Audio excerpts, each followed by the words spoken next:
नमस्कार साथियों, मेरा नाम है नितिन कुमार छारी और आप सभी का वसंत एकेडमी पर एक बार फिर से स्वागत है। काफ़ी लंबे समय से आपको वीडियोस नहीं मिल रहे हैं। उसका कारण है कि मेरा थोड़ा स्वास्थ्य ठीक नहीं था, इसलिए मैं रिकॉर्ड नहीं कर पा रहा था। लेकिन अब सब ठीक है, तो अब आपको लगातार वीडियोस मिलते रहेंगे।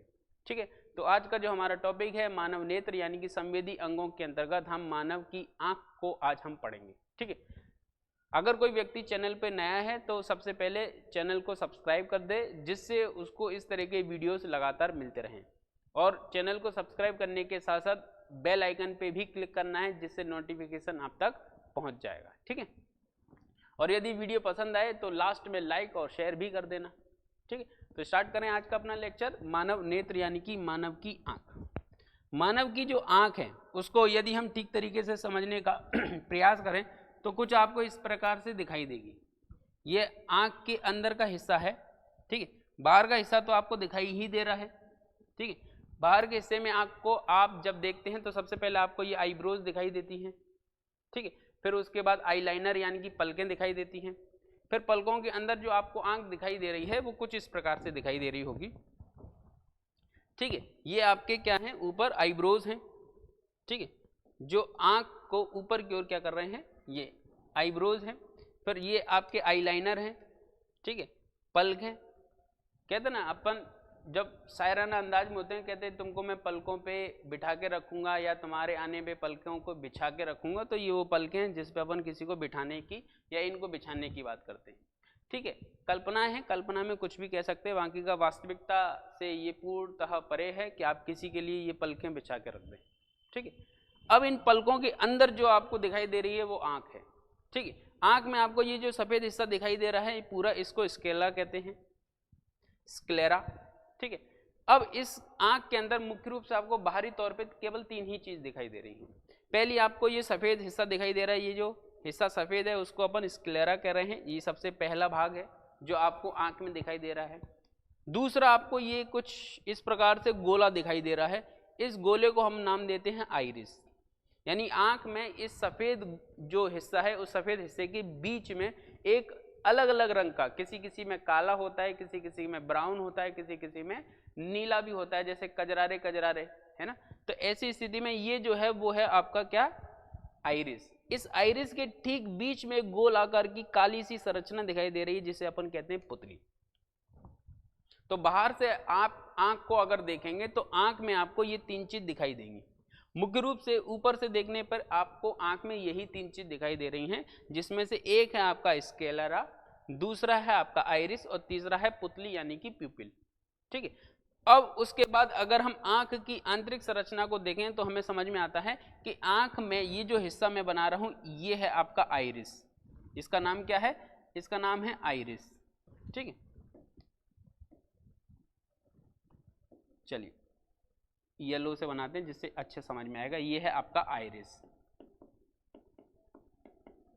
अब इस आइरिस के ऊपर एक संरचना पाई जाती ट्रांसपेरेंट यानी कि सफेद रंग की, मतलब ट्रांसपेरेंट यानी कि अपन उसको बोल सकते हैं पारदर्शी। ठीक है, हल्के से सफेद रंग की संरचना होती है, इसका नाम होता है आपका कॉर्निया। इसका नाम क्या है, कॉर्निया। ये आपको दिखाई नहीं देती।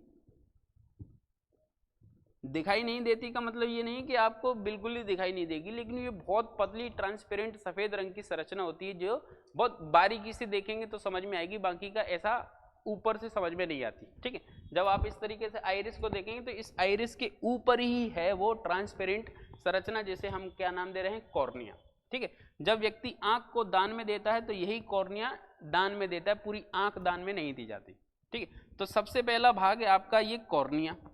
ठीक है, जब कोई प्रकाश इधर से अंदर जाएगा तो सबसे पहले कॉर्निया को ही पार करेगा। ठीक है, जैसे ये प्रकाश है तो प्रकाश सबसे पहले यदि अंदर जाएगा, आंख में प्रवेश करेगा तो इसी कॉर्निया से होते हुए अंदर जाएगा।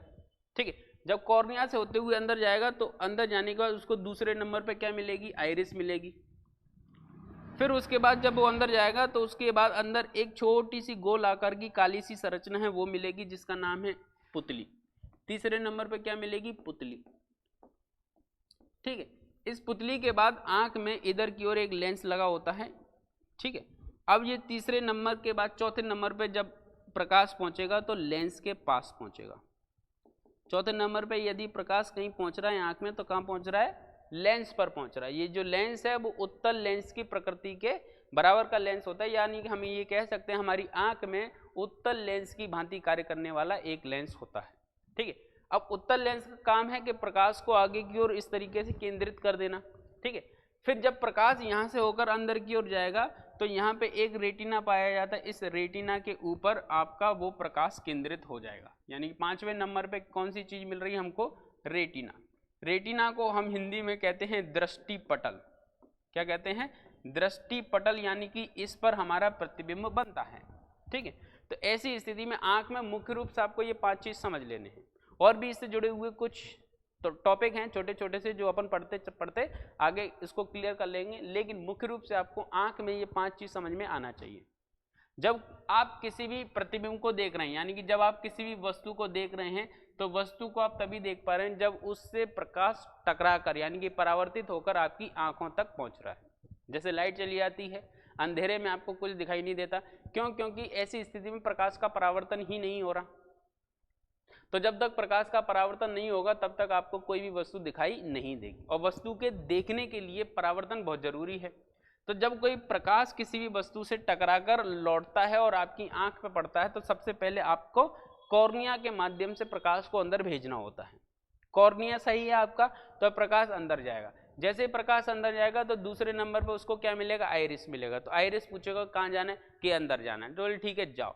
फिर पुतली ये पूछेगी कहाँ जाना है, कि अंदर जाना है, तो अंदर वो इसकी मात्रा को नियंत्रित करेगी। ये पुतली ये बोलेगी कि तुम्हारी जाने की मात्रा ज्यादा है, थोड़ा कम मात्रा में जाओ। ठीक है, तो पुतली क्या करेगी, इस प्रकाश की मात्रा को कम और ज्यादा करेगी।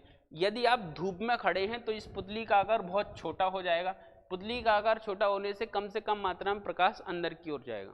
और जब आप छांव में खड़े हैं तो इस पुतली का आकार बढ़ जाएगा। अब इतना नहीं बढ़ जाएगा जितना बताया, लेकिन लगभग आकार में वृद्धि हो जाएगी, जिससे प्रकाश की मात्रा अधिकांशतः अंदर जा पाए, यानी कि जितना जरूरी उतनी तो जा पाए। फिर उसके बाद जब पुतली को पार करके प्रकाश अंदर आएगा तो लेंस से टकराएगा। लेंस के बाद प्रकाश क्या करेगा, इस से आने वाली तरंगों को केंद्रित कर देगा, पुतली से सीधा लेंस से होता हुआ कहाँ पहुंच जाएगा, रेटिना पे। रेटिना पे इमेज बन जाएगी। जैसे ही रेटिना पे इमेज बनेगी वैसे ही यहाँ से निकलने वाली कुछ तंत्रिकाएं हैं। ठीक है, ये तंत्रिका क्या करेंगी, ये तंत्रिका कोशिकाएं आपकी इस इमेज को लेके जाएंगी मस्तिष्क में। मस्तिष्क में इस इमेज को एक बार और बनाएंगी, फिर वहीं पे आपको ये वस्तु दिखाई देने लग जाएगी। यानी कि आपकी आंख के अंदर जो प्रतिबिंब बन रहा है वो रेटिना पे बन रहा है। ठीक है, और ये बना हुआ प्रतिबिंब चूंकि उत्तल लेंस के बाद बन रहा है, तो उत्तल लेंस की विशेषता क्या है कि जब भी प्रतिबिंब बनेगा तो वास्तविक बनेगा। कैसा बनेगा, वास्तविक बनेगा और उल्टा बनेगा। ठीक है, अब प्रतिबिंब आंख में जो बन रहा है वो तो उल्टा बन रहा है, लेकिन यहीं से तंत्रिका कोशिकाएं इस प्रतिबिंब को लेके जा रही हैं आपके मस्तिष्क में। मस्तिष्क के अंतर्गत आपका एक बीच वाला भाग है, कौन सा, मध्य मस्तिष्क। मध्य मस्तिष्क में कार्पोरा कार्टिजेमिना करके एक हिस्सा है जो अपन पिछले लेक्चर में पढ़ चुके हैं। यदि किसी ने वो लेक्चर नहीं देखे हैं तो डिस्क्रिप्शन में लिंक रहेगी, आप मानव मस्तिष्क को अच्छे से पढ़ लें, जिससे उससे संबंधित ये फैक्ट आपको समझ में आ जाएगा। तो वहां पर ये प्रतिबिंब एक बार और बनता है उल्टा, तो उल्टा उल्टा फिर बाद में वहां पे मस्तिष्क में सीधा हो जाता है, आपको चीजें सीधी दिखाई देने लगती हैं। ठीक है, आपने कभी इस प्रकार से भी महसूस किया होगा कि लोग ऐसा बोलते हैं, या आपने खुद ऐसा महसूस किया होगा कि यही चीज हमारे साथ अभी थोड़ी देर पहले हुई थी, या अब ऐसा होगा, अब वैसा होगा, है ना। डेजा वू जिसे अपन बोलते हैं, एक मूवी भी बन चुकी है इस पे। ठीक है, मूवी का नाम तो याद नहीं आ रहा है, लेकिन चूचा चूचा करके उसमें एक कैरेक्टर था जिसको इस तरह की निकट भविष्य की चीजें दिखाई दे जाती हैं। ठीक है, तो ऐसा क्यों हो रहा है, ऐसा इसलिए हो रहा है जब आपकी आंख से जो प्रतिबिंब रेटिना पे बन रहा है तो वो प्रतिबिंब बन रहा है 1/10, यानी कि 1 सेकंड का 10वां भाग जो होता है उतने टाइम के लिए प्रतिबिंब आपकी आंख पे बन जाता है। फिर वहां से ये तंत्रिका कोशिकाएं लेके आपके मस्तिष्क में जा रही हैं, यानी कि 1 सेकंड से भी 10 गुना हिस्सा जो है टाइम का, उसमें आपका ये रेटिना पे प्रतिबिंब बनता है। फिर ये प्रतिबिंब आपकी आंख में बनता है, फिर आपको चीजें दिखाई देने लगती हैं। यही कारण है कि जब आप चलते हुई ट्रेन में या गाड़ी में जब आप निकट की कोई चीज़ देख रहे हैं तो आपके सर में दर्द होने लगता है, क्योंकि वो बहुत कम सेकंड के लिए रेटिना पे इमेज बनी, फिर उसके बाद मस्तिष्क में बनी, और ये समय बहुत कम होता है। इसलिए ऐसी तारतम्यता को बनाए रखने के लिए आपके मस्तिष्क और आँख की कोशिकाएं बहुत ज़्यादा बिजी हो जाती है, जिससे तारतम्यता न बनने के कारण आपकी आंखों में या सर में दर्द होने लगता है। ठीक है, लेकिन वही चीज़ जब ट्रेन में या कार में बैठे हो, दूर के किसी पेड़ को देख रहे हैं तो हमें दर्द नहीं होता। क्यों? क्योंकि वो इमेज का एक जो रेस्पेक्ट टाइम है वो अपने टाइम के अकॉर्डिंग दिमाग में इमेज आसानी से बन जाती है। ठीक है, इसलिए पास की चीज़ें जब अपन देखते हैं तो अक्सर हमारे दिमाग में, सर में दर्द होने लगता है। ठीक है, तो यहाँ पे जो प्रतिबिंब बना है वो कैसा है आपका? वास्तविक और उल्टा। ठीक है, फिर जब प्रतिबिंब मस्तिष्क में बन रहा है तो वास्तविक उल्टा, उल्टा एक बार और उल्टा बन रहा है तो वास्तविक और सीधा हो जाता है, तो आपको वास्तविक प्रतिबिंब और सीधा प्रतिबिंब दिखाई देने लगता है। ठीक, और डेजा वू क्या होता है? यानी कि जब हमें ऐसा महसूस होता है, ऐसा हमारे साथ हो चुका है, वो 2-5 सेकंड की चीज़ें कब महसूस होती हैं? जब हमारे इस पे रेटिना पर इमेज बन चुका है, और इस पे बनने के बाद इमेज जब दिमाग में पहुंचाई जा रही है तब वो इमेज पहुंचाने में अक्सर डिले हो जाता है 1-2 सेकंड का। तो हमें एक बार तो महसूस हो ही चुकी है, फिर जब दिमाग में, मस्तिष्क में इमेज बनेगी तो एक बार वो फिर महसूस होगी, तो 2-3 सेकंड के अंतराल में हमें ऐसा लगता है कि यही चीज़ हमारे साथ पहले हो चुकी है, जबकि ऐसा होता नहीं है। ठीक है, और 2-3 सेकंड के बाद हम इस संबंध में कुछ और बोल भी नहीं पाते कि देखना अभी ऐसा होगा, अभी ऐसा होगा, अभी ऐसा होगा, फिर उसके बाद हम कुछ कह नहीं पाते, क्योंकि फिर वो तारतम्यता क्या है? बन जाती। ठीक है, तो हमारी आंख पे जो प्रतिबिंब बन रहा है वो कहाँ बन रहा है? रेटिना पे बन रहा है। कितने टाइम के लिए बन रहा है? तो 1/10, यानी कि 1 सेकंड के 10वें हिस्से के लिए बन रहा है। और जो प्रतिबिंब बन रहा है वो वास्तविक और उल्टा बन रहा है। फिर यहाँ से तंत्रिका कोशिकाएं इस प्रतिबिंब को लेके जाएंगी मस्तिष्क में, वहाँ पे एक बार फिर से बनेगा, तब जाके हमें चीज़ें दिखाई देंगी। ठीक है, तो अब आँख के अंतर्गत सबसे इंपॉर्टेंट भाग हो गए आपके पास 5: कॉर्निया, आइरिस, पुतली, लेंस और रेटिना। ठीक है, एक एक करके इनका काम समझेंगे। जैसे एक थोड़ा सा उदाहरण के तौर पे अपन समझने का प्रयास करते हैं। जैसे एक हलवाई है, हलवाई को लड्डू बनाने हैं। क्या बनाना है? लड्डू बनाने हैं। तो लड्डू बनाने के लिए उनको क्या क्या चीज़ें चाहिए? उनको चाहिए कि कुछ सहयोगी चाहिए, कुछ हलवाई और चाहिए जो इसका हाथ बटा सके। फिर बेसन चाहिए, चाशनी बनाने के लिए शक्कर और पानी चाहिए, और कुछ बर्तन वगैरह चाहिए। तो ये सारी चीज़ें जब उसको मिल जाएंगी, और उसके बाद मिलने के बाद क्या है कि वो एक कमरे में अपन ने रख दी। जैसे अंदर हलवाई भी मौजूद है, ठीक है, हलवाई के साथ काम करने वाले व्यक्ति भी मौजूद हैं, और वो सामान भी मौजूद है। ठीक, मेन हलवाई जो है वो बाहर है, और बाकी की चीज़ें सारी की सारी अंदर हैं। और उसके बाद अब बोला जाए कि लड्डू बनाना चालू करो, तो लड्डू बनाना चालू करने के लिए उस हलवाई को अंदर जाना रहेगा और काम चालू करना रहेगा, है, तब जाके वो लड्डू बनना स्टार्ट होंगे। लेकिन यहाँ पे एक समस्या क्या है कि वो जो गेट है, जिस गेट को खोलकर हलवाई अंदर जाएगा और वो काम चालू हो जाएंगे, जिससे वो लड्डू बनने लग जाएंगे, और वो उस गेट में लगा है लॉक।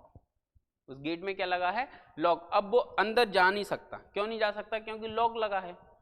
ठीक है, अब वो लॉक क्या है यहाँ पे समझने का प्रयास करो। वो लॉक है आपका कॉर्निया, यानी कि ये जो प्रकाश है ये हलवाई है ना, ये प्रकाश इस लॉक को अगर खुला होगा तो अंदर जाएगा तो प्रतिबिंब बनाएगा। ठीक है, बाकी की ये सारी चीजें जैसे रेटिना है, लेंस है, आइरिस है, पुतली, ये वो हलवाई और अन्य सामान है जिसके सहयोग से प्रतिबिंब बन रहा है।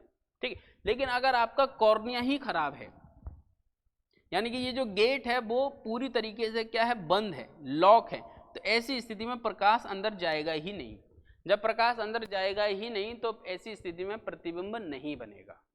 ठीक है, प्रतिबिंब नहीं बनेगा इसका मतलब आपको दिखाई नहीं देगा।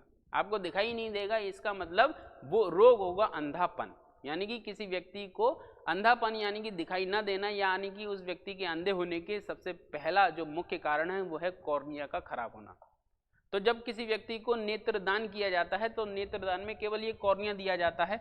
कॉर्निया का मतलब होता है कि वो जो प्रकाश के जाने का रास्ता है वो खोल देता है, प्रकाश अंदर चला जाता है कि भाई तुम जाओ, तुम्हें कोई नहीं रोकेगा। ठीक, गेट खुला हुआ है। जैसे ही प्रकाश अंदर जाएगा, अब प्रकाश की मात्रा पर नियंत्रित करने के लिए पुतली है। पुतली नीचे आगे जाके प्रकाश को लेंस पे पहुंचाएगी। अगर लेंस में कुछ खराबी तो प्रतिबिंब पहले या बाद में कहीं भी बनेगा, लेकिन बन जाएगा। ठीक है, यदि प्रतिबिंब इस रेटिना के पहले बन जाए, मान के चलो यहाँ बन जाए, तो ऐसी स्थिति में इसको हम कहते हैं निकट दृष्टि दोष। इसको क्या कहा जाता है? निकट दृष्टि दोष। प्रतिबिंब तो बना लेकिन पहले ही बन गया। क्यों बन गया? क्योंकि रेटिना तक इमेज पहुंच ही नहीं पा रही है। रेटिना के पहले इमेज बन गई तो इसको कहते हैं निकट दृष्टि दोष, यानी कि हिंदी इंग्लिश में कहते हैं मायोपिया। क्या कहते हैं? मायोपिया। ठीक है। और अगर प्रतिबिंब रेटिना के बाद बन रहा है, जैसे प्रतिबिंब यहाँ है और रेटिना के बाद पीछे अगर कहीं प्रतिबिंब बन रहा है तो उसको कहते हैं अपन दूर दृष्टि दोष। इसको क्या कहते हैं? दूर दृष्टि दोष। यानी कि प्रतिबिंब कहाँ बन रहा है? दूर बन रहा है। अब प्रतिबिंब जब दूर बन रहा है तो दूर की वस्तुएं तो आपको आसानी से दिख जाएंगी, साफ दिख जाएंगी, लेकिन पास की वस्तुएं साफ नहीं दिखेंगी। उसका कारण है कि प्रतिबिंब रेटिना से दूर बना है। और यदि प्रतिबिंब रेटिना के पहले बन जाता है, पास बन जाता है, निकट बन जाता है तो उसको निकट दृष्टि दोष कहते हैं। इस निकट दृष्टि दोष में आपको पास की वस्तुएं साफ दिखती हैं लेकिन दूर की नहीं दिखती। ठीक है। और दूर दृष्टि दोष को इंग्लिश में कहते हैं हेट्रोपिया। क्या कहते हैं? हेट्रोपिया। अब एक फॉर्मूला जिससे आपको इनके नाम याद हो जाएं, जिससे आपकी परीक्षा में जब प्रश्न पूछे जाएं तो गलत नहीं हो। ठीक है। जैसे कि एक कोई व्यक्ति है, उसका पिया जो है वो उससे प्यार करता है। मायोपिया यानी कि मेरा पिया मुझसे प्यार करता है। तो जब मेरा पिया मुझसे प्यार करता है तो पास में रहेगा, है ना। जब मेरा पिया यानी कि मायोपिया मुझसे प्यार करता है तो पास रहेगा। ठीक है। तो मायोपिया यानी कि निकट दृष्टि दोष। और जब उसका पिया उसको हेट करता है, नफरत करता है, हेट्रोपिया यानी कि उसका पिया इसको क्या कर रहा है? हेट कर रहा है। हेट्रो यानी कि हेट कर रहा है, नफरत कर रहा है, तो उससे दूर रहेगा। जब दूर रहेगा तो उसको क्या हो जाएगा? दूर दृष्टि दोष, है ना। तो इस तरीके से याद रखेंगे। जब दूर दृष्टि दोष होगा तो दूर की तो वस्तुएं साफ दिख जाएगी, यानी कि वो दूर से ही फोन पे बात करेगा, पास नहीं आएगा। क्यों? क्योंकि वो निकट दृष्टि दोष में ही पास आ रहा है। पास में उसको पास की वस्तु दिख जाएंगी, दूर में दूर की दिख जाएंगी। दूर दृष्टि दोष में पास की नहीं दिखेंगी, निकट दृष्टि दोष में दूर की नहीं दिखेगी। लेकिन अब इस दोष को दूर करने के लिए आपको क्या करना पड़ेगा? कुछ लेंस का इस्तेमाल करना पड़ेगा। कुछ ऐसे विशेष प्रकार के लेंस हैं जिनको लगाने से आपका ये निकट दृष्टि दोष और दूर दृष्टि दोष दूर हो जाएगी। ठीक है। अब इसको दूर करने के लिए आप थोड़ा इधर समझने का प्रयास करें कि निकट दृष्टि दोष और दूर दृष्टि दोष को दूर करने के लिए आप कौन से लेंस का उपयोग करेंगे। ठीक है। जैसे ये है आपकी आंख।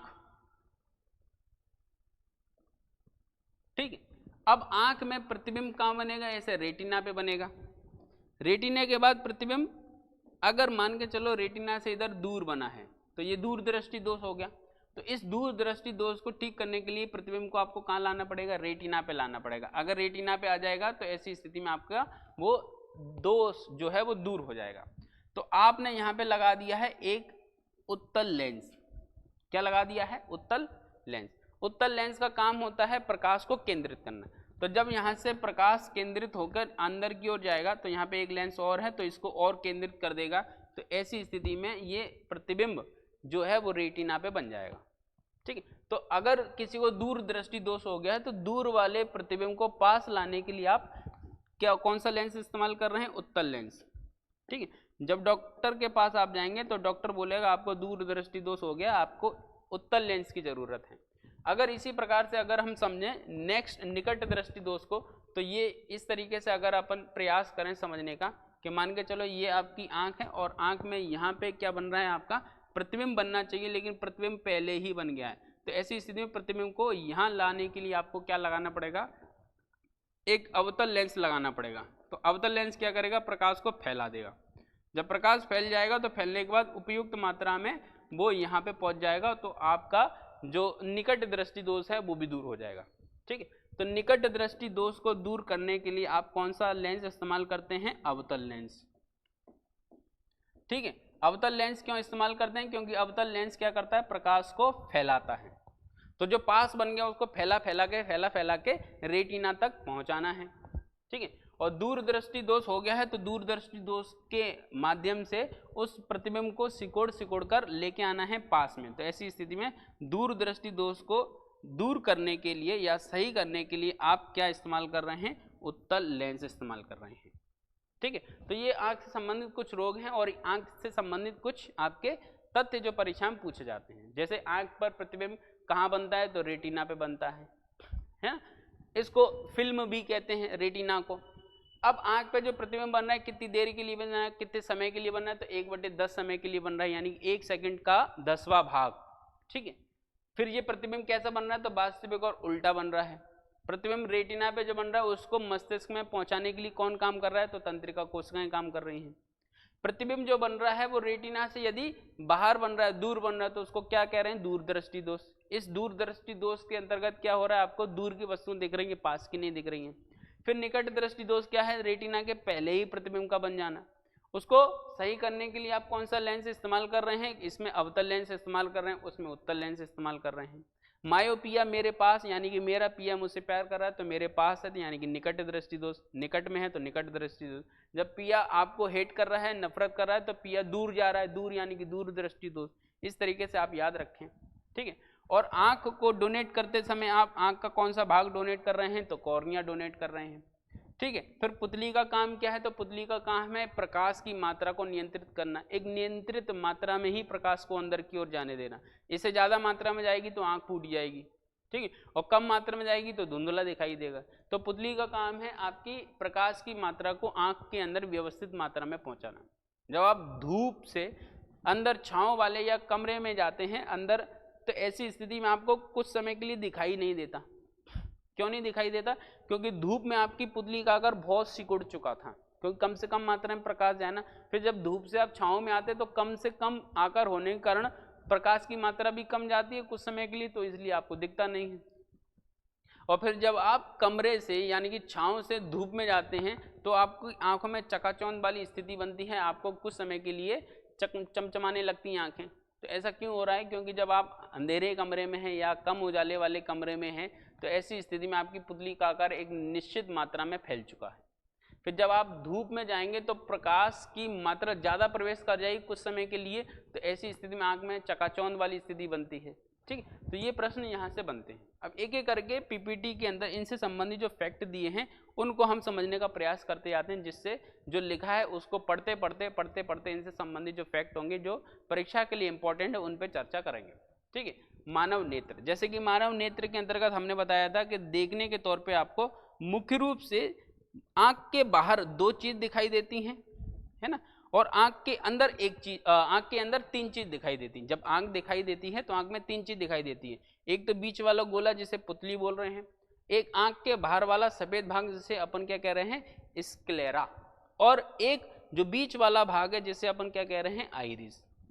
फिर आंख जब ऊपर की ओर आंख बंद होती है तो आंख के ऊपर की ओर जब दिखाई देता है इस तरीके से तो इसको पलके कहते हैं, और आंख के सबसे ऊपर भाग में पाई जाती है भौं यानी कि आपके आईब्रोज, ठीक है।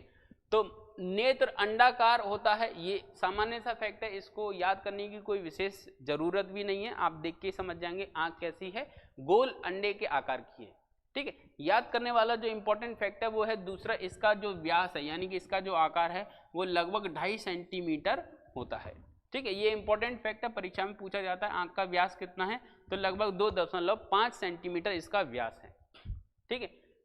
नेत्र गोलक कुछ उपांगों द्वारा सुरक्षित होता है, यानी कि आपकी जो आंख है वो कुछ अन्य अंगों के द्वारा सुरक्षित होती है, जैसे इसके अंदर पाए जाते हैं आपकी पलकें पाई जाती हैं, भौहें पाई जाती हैं यानी कि आईब्रोज पाई जाती हैं, श्लेष्मा यानी कंजक्टिवा पाया जाता है, और अक्षु उपकरण यानी कि अन्य कुछ उपकरण पाए जाते हैं जिससे आपकी आंख क्या होती है, सुरक्षित होती है, ठीक है।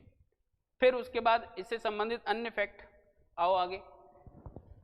नेत्र के कुछ भाग यानी कि आंख के अंदर की जो संरचना है जिसे हम समझने का प्रयास कर रहे हैं उसके अंदर लगभग ये 7 चीजें हैं जो परीक्षा में प्रश्न उठा देती हैं, ठीक है। जैसे नेत्र मुख्यतः 7 भागों में बटा होता है, इसमें से हमने 5 के बारे में अभी चर्चा की थी, है ना, और बाकी के 2 कौन से उन पे भी चर्चा करते हैं। जैसे सबसे पहले आपका दृढ़ पटल, ये दृष्टि पटल नहीं है, ये है दृढ़ पटल या रक्तक पटल, ठीक है। और दूसरा है आपका कॉर्निया, आइरिस, पुतली, लेंस, ठीक, और रेटिना। बाकी का एक है आपके आंख के अंदर पाए जाने वाला एक विशेष प्रकार का द्रव जिसे जलीय द्रव कहते हैं, जो कि आपके आंख को सूखने से बचाता है, जिससे आंख के अंदर तरलता बनी रहती है, जो मुख्य पोषण स्तर के काम में भी आता है, ठीक है। अब यह है आपका दृढ़ पटल, दृढ़ यानी कि मजबूत, जिसे अपन ने क्या कहा, स्क्लेरा और कोरोइड, ये 2 भाग हैं जो आपकी आंख में पाए जा रहे हैं, जिसमें से मनुष्य का जो नेत्र लगभग एक खोखले गोले के समान होता है। अब ये खोखला गोला क्यों है, क्योंकि अभी हमने डायग्राम में इस चीज को समझा था कि खोखले जैसे गोले की आकार की संरचना होती है। अंदर से ये पूरा खोखला होता है, ऊपर का हिस्सा जो है वो ठोस है, अंदर पूरा खोखला है। लेंस के बाद यहाँ पर पुतली के बीच में कोई भी चीज विशेष रूप से नहीं होती। ठीक है, तो आंख जो है वो मुख्य रूप से कैसा है, एक खोखले गोले के आकार की संरचना होती है, खोखले गोले के समान होती है। इसकी सबसे बाहरी जो परत है वो अपारदर्शी होती है, सबसे बाहर की जो परत है वो अपारदर्शी है। अब अपारदर्शी किस परत की बात हो रही है, अपारदर्शी जो परत की बात हो रही है वो हो रही है इस वाले भाग की, ये जो सफेद वाला भाग है ना, इस वाले भाग की बात हो रही है। ये अपारदर्शी, यहां से प्रकाश अंदर की ओर नहीं जाता। ठीक है, नेक्स्ट श्वेत तथा दृढ़, जो कि श्वेत तथा दृढ़ होती है यानी कि मजबूत होती है और सफेद रंग की होती है। ठीक है, इसे दृढ़ पटल यानी कि स्क्लेरोइटिक कहते हैं, यानी कि स्क्लेरा वाला भाग है उसके बारे में चर्चा हो रही है, जो कि दृढ़ है, मजबूत है और अंदर की ओर अंगों को सुरक्षा दे रहा है। ठीक है, इसको द्वारा नेत्र के भीतर के अंगों को सुरक्षा प्रदान की जाती है, यानी आंख के बाहर वाला हिस्सा जो सफेद रंग का पाया जाता है उसके हम स्क्लेरा कह रहे हैं, और ये जो है वो अंदर के अंगों को क्या कर रहा है, सुरक्षा प्रदान कर रहा है। ठीक है, दृढ़ पटल के भीतरी जो पृष्ठ है उससे लगी हुई एक परत या झिल्ली पाई जाती है, जिसे हम क्या कह रहे हैं, रक्तक पटल कह रहे हैं। ठीक है, कोरोइड कह रहे हैं, तो ये भी इंपॉर्टेंट है। कोरोइड कहां पाई जा रही है, आंख के अंदर भीतरी हिस्से के अंदर पाई जा रही है। काले रंग के होने के कारण यह प्रकाश को अवशोषित कर लेती है तथा नेत्र के भीतर परावर्तक को रोकती है, यानी कि प्रकाश जब अंदर की ओर जाता है, लेंस से पार करके जब प्रकाश अंदर की ओर जाएगा तो अतिरिक्त प्रकाश को क्या कर लेगी, एब्जॉर्ब कर लेगी, जिससे आंख के अंदर प्रकाश की मात्रा ज्यादा न होने से आंख सुरक्षित बनी रहेगी। ठीक है, इससे यह सुनिश्चित होता है कि केवल बाहर से आने वाली प्रकाश की किरणें ही रेटिना पर पहुंचे, अंदर वाली जो प्रकाश की किरणें हैं वो कहीं ना कहीं इमेज को डिस्टर्ब ना कर दे। अधिक मात्रा होने के कारण प्रकाश के द्वारा बनने वाली इमेज है वो डिस्टर्ब ना हो जाए, उस चीज को बचाने के लिए आपका ये जो रक्तक पटल है वो कार्य करता है। ठीक है, यहां से परीक्षा में बहुत कम प्रश्न आएंगे, लेकिन आएंगे तो 2 ही प्रश्न आएंगे। एक आएगा कि आपके आंख के अंदर अतिरिक्त प्रकाश को मेंटेन या उसको सुरक्षित रखने का काम कौन कर रहा है, तो ऐसी स्थिति में रक्तक पटल काम कर रहा है, जिससे प्रतिबिंब डिस्टर्ब नहीं होना चाहिए। ठीक है, और दूसरा आपका स्क्लेरा संबंधी आ जाएगा कि निम्नलिखित में से आंख के आंतरिक हिस्सों की सुरक्षा कौन कर रहा है, तो स्क्लेरा यानी कि दृढ़ पटल काम कर रहा है। ठीक है, फिर इसके बाद है आपका कॉर्निया। तो कॉर्निया से परीक्षा में प्रश्न जरूर बनेगा, अगर आंख से संबंधित प्रश्न पूछा जाएगा तो कॉर्निया से प्रश्न ज्यादातर बन जाते हैं। ठीक है, दृढ़ पटल के सामने जो आपका जो कॉर्निया वाला जो हिस्सा है वो कहाँ पाया जा रहा है, आंख के जस्ट ऊपर। जैसे ये सफेद वाला हिस्सा अपन ने देखा था, इसके जस्ट ऊपर पाया जा रहा है। ये है आपका बहुत ही पतली ट्रांसपेरेंट एक लेयर होती है, जिसको अपन क्या कह रहे हैं, कॉर्निया नाम दे रहे हैं। दृढ़ पटल के सामने का भाग कुछ उभरा हुआ पारदर्शी होता है, जिसे कॉर्निया कहते हैं। नेत्र में प्रकाश इसी भाग से होकर अंदर की ओर प्रवेश करता है, यानी कि आंख में सबसे पहले प्रकाश को प्रवेश कराने के लिए जो अंग पाया जा रहा है वो है आपका कॉर्निया, क्योंकि इसके बाहर जो हिस्सा है आपका आंख का, उससे होते हुए प्रकाश अंदर नहीं जा रहा। ठीक है, जैसे ये आंख है, आंख के अंतर्गत ये जो आपको आइरिस दिखाई दे रही है, इसी आइरिस के ऊपर उभरी हुई एक संरचना पाई जाती है, जिसको हम नाम दे रहे हैं कॉर्निया, और यहीं से होते हुए प्रकाश अंदर जाता है। जबकि ये जो हिस्सा है स्क्लेरा, ये दृढ़ पटल है, इससे होते हुए अंदर की ओर प्रकाश नहीं जाता। ठीक है, तो कॉर्निया जो है वो परीक्षा की दृष्टि से इंपॉर्टेंट है। कॉर्निया की जो आकृति है असामान्य होने पर व्यक्ति को धुंधला दिखाई देने लगता है, इसे दृष्टि वैषम्य कहा जाता है, यानी कि एक विशेष प्रकार का रोग हो जाता है जिससे व्यक्ति को क्या है, धुंधला दिखाई देने लगता है। ठीक है, फिर उसके बाद नेक्स्ट आपका आइरिस। ठीक है, यहाँ पे एक फैक्ट और नोट कर लेना कि जब कभी व्यक्ति को नेत्रदान करना होता है तो नेत्रदान करते समय यही कॉर्निया जो है वो दान में दिया जाता है, इस चीज को भी नोट कर लेना। ठीक है, अब आइरिस कॉर्निया के पीछे एक रंगीन एवं अपारदर्शी झिल्ली का बना हुआ एक पर्दे जैसी संरचना होती है, जिसे अपन आइरिस कह रहे हैं, यानी कि वो कजरारे आंखें, कुछ नीली आंखें, कुछ गुलाबी आंखें, कुछ अलग अलग प्रकार की जो आंखें होती हैं वो आइरिस है। ठीक है, अलग अलग प्रकार की आंखें जो अपने को दिखाई दे रही है वो आइरिस है। फिर उसके बाद पुतली, पुतली को नेत्र तारा भी कहते हैं, और पुतली मतलब प्यूपिल। आइरिस के बीच में एक छिद्र जैसी संरचना होती है, ये काले जैसे रंग की होती है, जिसे अपन पुतली कह रहे हैं। यह गोल तथा काली दिखाई देने वाली संरचना होती है। आइरिस से आया हुआ, कॉर्निया से आया हुआ जो प्रकाश है वो पुतली से होके कहाँ पहुंच जाता है, आपके लेंस तक पहुंच जाता है। यानी कि ये गेट पास है जो दूसरे नंबर पे आपके प्रकाश को कहाँ पहुंचा रही है, अंदर पहुंचा रही है। जबकि आइरिस कैसी थी, आइरिस थी आपकी अपारदर्शी, और पुतली कैसी है, पारदर्शी। ठीक है, तो आपके यहाँ से पहले प्रकाश आया कॉर्निया से, कॉर्निया से होते हुए इस वाले हिस्से में पुतली से होते हुए सीधा लेंस पे पहुंचा। ठीक है, पुतली की यह विशेषता होती है कि अंधकार में यह अपने आप को बड़ा और अधिक प्रकाश को अंदर पहुंचाने की स्थिति में पहुंचा देती है, और जब आप धूप में होते हैं जो अपने आकार को बहुत छोटा कर लेती है, जिससे प्रकाश कम मात्रा में अंदर जाए। यानी कि पुतली अपने आकार को कम और ज़्यादा करती रहती है, जिससे प्रकाश की एक निश्चित मात्रा ही अंदर तक जा पाए। ठीक है, यहाँ से परीक्षा में प्रश्न बन जाएगा। अगला है नेत्र लेंस। तो यह आइरिस के ठीक पीछे भीतर की ओर एक नेत्र गोल जैसी संरचना पाई जाती है।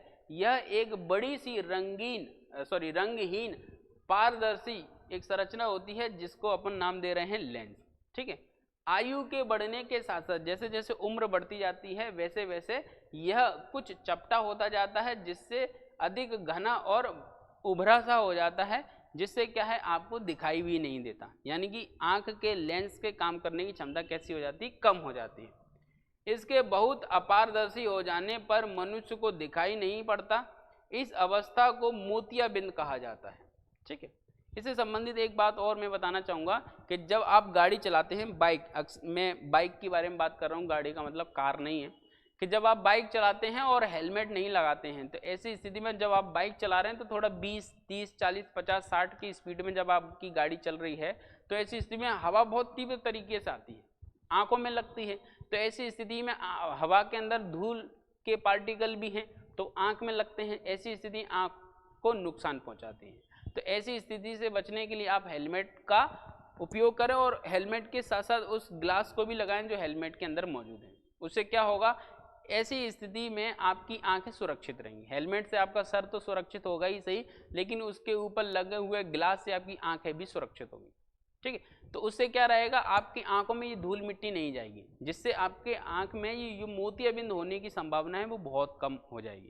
नहीं तो आमतौर पे एक निश्चित उम्र के बाद अक्सर देखा जाए तो आदमियों को ये मोतियाबिंद हो जाता है ना, और औरतों को भी होता है। ऐसा नहीं कि केवल आदमियों को ही हो रहा है, औरतों को इसलिए हो जाता है कि जब वो खाना बना रही हैं तो खाना एक लंबी उम्र निकाल दी उन्होंने बनाते बनाते बनाते बनाते, तो ऐसी स्थिति में वहाँ पे भी जो डस्ट पार्टिकल है वो उनकी आंखों में लगते हैं। अब ऐसा नहीं कि आंख पे चश्मा लगा के खाना बनाएं, बट ध्यान जरूर रखें कि उसमें प्रॉपर एग्जॉस्ट हो, कि धुआं जो है, धूल मिट्टी जो है वो बाहर किचन से जा रही कि नहीं जा रही है। एकदम किचन पूरा पैक है तो ऐसी स्थिति में वो डस्ट पार्टिकल बाहर ही नहीं जा रहे, तो वहीं खांस रहे हैं, वहीं छींक रहे हैं, तो ऐसी स्थिति में स्वास्थ्य पे क्या है, बुरा असर पड़ता है। तो किचन जो है हमारा, किचन में आपका एक एग्जॉस्ट जरूर होना चाहिए, जिससे वो डस्ट पार्टिकल बाहर जाते रहें। ठीक है, और अगर बाइक चला रहे हैं तो ऐसी स्थिति में आप हेलमेट का ध्यान रखें। फिर इससे थोड़ा एक बाईपास रास्ता है, जिससे बचने के लिए आप हेलमेट नहीं लगा रहे हैं तो भी कि चश्मे का तो उपयोग करें कम से कम, लेकिन अगर हेलमेट का उपयोग करेंगे तो चालान से भी बचेंगे और सुरक्षित भी रहेंगे। ठीक, तो हेलमेट का उपयोग करना ज़्यादा सही है, जिससे आप मोतियाबिंद से बच सकते हैं। ठीक है, फिर नेक्स्ट आपका जलीय द्रव या कांच द्रव। तो आंख के अंदर एक विशेष प्रकार का द्रव पाया जाता है जिसे जलीय द्रव कहते हैं।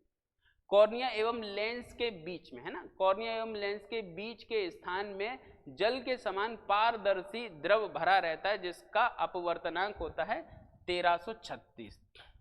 ये व्यापम की परीक्षाओं में प्रश्न पूछा गया है कि आंख के अंदर पाए जाने वाले द्रव का अपवर्तनांक कितना होता है, 1336 होता है।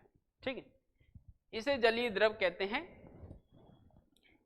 इसी प्रकार के लेंस के पीछे दृश्य पटल तक का स्थान एक गाढ़े पारदर्शी एवं उच्च अपवर्तनांक वाले द्रव से भरा होता है, जिसे कांच द्रव कहते हैं। यानी कि ये आपके कहाँ पाया जा रहा है, कॉर्निया और लेंस के बीच में, और ये जो पाया जा रहा है कांच द्रव, ये तो जलीय द्रव है जो आपके कॉर्निया और लेंस के बीच में पाया जा रहा है, जिसका अपवर्तनांक है 1336। ठीक है। बाकी का आपके इस लेंस के पीछे दृश्य पटल यानी कि आपके रेटिना, लेंस और रेटिना के बीच में जो एक विशेष प्रकार का द्रव पाया जा रहा है जिसका अपवर्तनांक इससे उच्च होता है और इसका नाम होता है कांच द्रव। ठीक है। नेत्र गोलक के वेश्यों यानी कि चैम्बर से भरे इस द्रव्यों के दबाव से गोलक की दीवारें फैलती रहती हैं। ठीक है। और इसके स्तर अपने अपने स्थान पर सधे रहते हैं, यानी कि ये आंख के अंदर एक मुख्य दबाव को बनाने का कार्य करती है। मनुष्य में इसी दबाव के बढ़ जाने को सबलबाय यानी कि ये क्या लिखा है, ग्लोकुमा, थोड़ा चश्मे से दिखाई नहीं दिया था, ग्लोकुमा नामक रोग हो जाता है। तो ग्लोकुमा रोग जो है वो आपके होने के पीछे का जो मुख्य कारण है वो इस जलीय द्रव के दाब के बढ़ जाने से होता है। ठीक है। तो ये परीक्षा में जब प्रश्न पूछे जाएंगे आपको पता होना चाहिए। अक्सर परीक्षा में जब प्रश्न पूछा जाता है थोड़ा सिंपल ही पूछा जाता है कि निम्नलिखित में से ग्लूकोमा नामक रोग जो है वो उसका प्रभावित अंग क्या है, तो आपको बताना है आंख। फिर उसमें अलग अलग ऑप्शन आ जाएंगे, आंत है, पेट है, इंटेस्टाइन है, ऐसा करके ऑप्शन आ जाएंगे। ठीक है। तो ग्लूकोमा जो रोग है वो आपके आंख को प्रभावित करता है। ठीक है। फिर है आपका रेटिना। तो रेटिना आपको पता है कि ये है पीछे की ओर रेटिना, जहां पे आपका इमेज बन रहा है, आंख से सीधी प्रकाश आया और यहाँ पे प्रतिबिंब को बना दिया। ठीक है। यह नेत्र का भीतरी तंत्रिका स्तर है। यह अनेक परतों का बना होता है जिसकी संरचना तंतुओं यानी कि तंत्रिका कोशिकाओं और अन्य चीजों से मिलकर बनी होती है। ठीक है। इसमें मुख्य रूप से आपको दो चीज जो दिखाई दे रही हैं वो हैं रॉड्स और कॉन्स। कॉन्स यानी कि शंकु के आकार की संरचना और रॉड्स यानी कि सलाखाओं के आकार की संरचना। आपको केवल दो चीज याद रखनी है, रॉड्स और कॉन्स। ठीक है। तो रेटिना जो है वो रेटिना के निर्माण में कई चीजें जो मुख्य रूप से भूमिका निभा रही हैं, उनमें से दो चीज आपको याद रखनी है, रॉड्स और कॉन्स। ठीक है। दृष्टि सलाखाओं यानी कि रॉड्स जो है वो मंद प्रकाश में प्रकाश और अंधेरे का ज्ञान कराती हैं। यानी कि जब प्रकाश की मात्रा कम होती है तो अंधकार और प्रकाश के बीच में अंतर करने के लिए रॉड की आवश्यकता पड़ती है। ठीक है। बाकी का इसके विपरीत दृष्टि शंकु यानी कि कॉन्स जो हैं वो तीव्र प्रकाश में वस्तु और विभिन्न रंगों का ज्ञान कराती हैं। ये बहुत इंपॉर्टेंट लाइन है, इन दोनों लाइनों को आपको याद रख लेना है। शंकु कोशिका यानी कि कॉन्स की जो कोशिका हैं वो क्या काम कर रही हैं, वो यहाँ पे केवल और केवल एक चीज याद कर लो आप और थोड़ा सिंपल हो जाएगा। शंकु की जो कोशिका हैं वो वस्तु और विभिन्न प्रकार के रंगों का ज्ञान कराने, वस्तुओं के और वस्तुओं के रंग के ज्ञान को कराने के लिए शंकु यानी कि कॉन्स। रंग का ज्ञान कौन करवा रही है, कॉन्स करवा रही है। कौन करवा रही है, कॉन्स करवा रही है।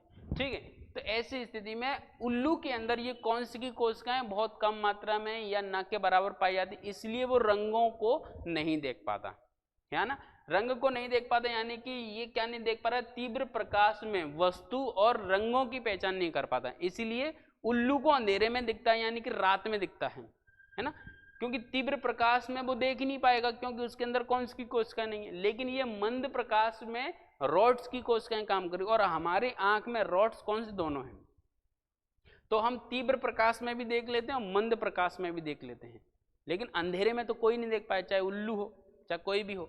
ठीक है। आमतौर पे ऐसे आप मजाक में बोल देते हैं कि एकदम उल्लू हो गया है क्या, एकदम ही उल्लू हो क्या, तो उल्लू का मतलब क्या है, आप उसको ये कहना चाह रहे हैं कि आपको अंधेरे में नहीं दिखता, या आप उसको ये कहना चाह रहे हैं कि आपको केवल रात में ही दिखता है ना। तो अंधेरे में तो किसी को ही नहीं दिख रहा, लेकिन उल्लू मतलब केवल रात में देख पा रहा है। रात में क्यों देख पा रहा है, क्योंकि उसके अंदर ये जो कॉन्स की कोशिकाएं हैं वो ना होने से दिन में नहीं देख पा रहा है ना।